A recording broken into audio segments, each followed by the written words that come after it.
Bukhara state medical യൂണിവേഴ്സിറ്റിയുടെ front വശത്താണുള്ളത്. So ഇതിനകത്ത് അതായത് നമ്മൾ ഉള്ളിൽ പോയിട്ട് വന്നതാണ്. ഇതിനകത്ത് നമുക്ക് കാണാൻ പറ്റും യൂണിവേഴ്സിറ്റിയുടെ മൊത്തം ഡിപ്പാർട്ട്മെൻറ്റ്സ് ഇവിടെ എഴുതിയിട്ടുണ്ട്. സ്റ്റുഡൻസ് കിച്ചൺ, അതായത് മെസ്സിൻ്റെ സൗകര്യം, പിന്നെ സ്റ്റുഡൻസ് അക്കോമഡേഷൻ, ബാക്കിൽ കാണിച്ചിട്ടുള്ള ഞാൻ കുട്ടികൾക്കുള്ള അക്കോമഡേഷൻ ഫെസിലിറ്റീസ്, പിന്നെ ക്ലിനിക്കൽ സെൻറ്റർ എന്ന് പറഞ്ഞു കഴിഞ്ഞാൽ സ്റ്റിമുലേഷൻ സെൻറ്റേഴ്സാണ്. അതായത് അനാട്ടമി പഠിക്കാനും മറ്റു കാര്യങ്ങൾക്കൊക്കെ ഉള്ളത്. അത് ക്ലോസ്ഡ് ആയിരുന്നു, അതുകൊണ്ടാണ് കാണിക്കാറുള്ളത്. അതൊക്കെ വലിയ സ്ട്രക്ചേഴ്സാണ് ഇതിനകത്ത്. പിന്നെ സ്പോർട്സ് ഹെൽത്ത് സെൻറ്റർ ഉണ്ട്, പിന്നെ സ്പോർട്സ് മാർക്കസ് ഉണ്ട്, ക്ലിനിക്ക് ഉണ്ട്. അതായത് ക്ലിനിക്ക എന്ന് പറയുന്നത് ക്ലിനിക്കിന് തന്നെയാണ്. പിന്നെ മെയിൻ അഡ്മിനിസ്ട്രേറ്റീവ് ബിൽഡിംഗ്. സോ നമ്മളിപ്പോൾ കണ്ടിറങ്ങിയത് മെയിൻ അഡ്മിനിസ്ട്രേറ്റീവ് ക്ലിനിക്കാണ്.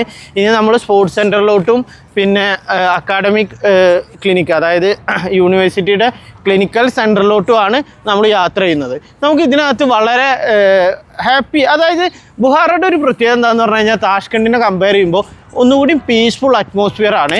പിന്നെ അത്യാവശ്യം വലിയ യൂണിവേഴ്സിറ്റിയാണ്. സോ താഷ്കണ്ടിൻ്റെ അത്ര വലിയൊരു സിറ്റി അല്ല, സെക്കൻഡ് മോസ്റ്റ് സിറ്റിയാണ് ഉസ്ബെക്കിലെ.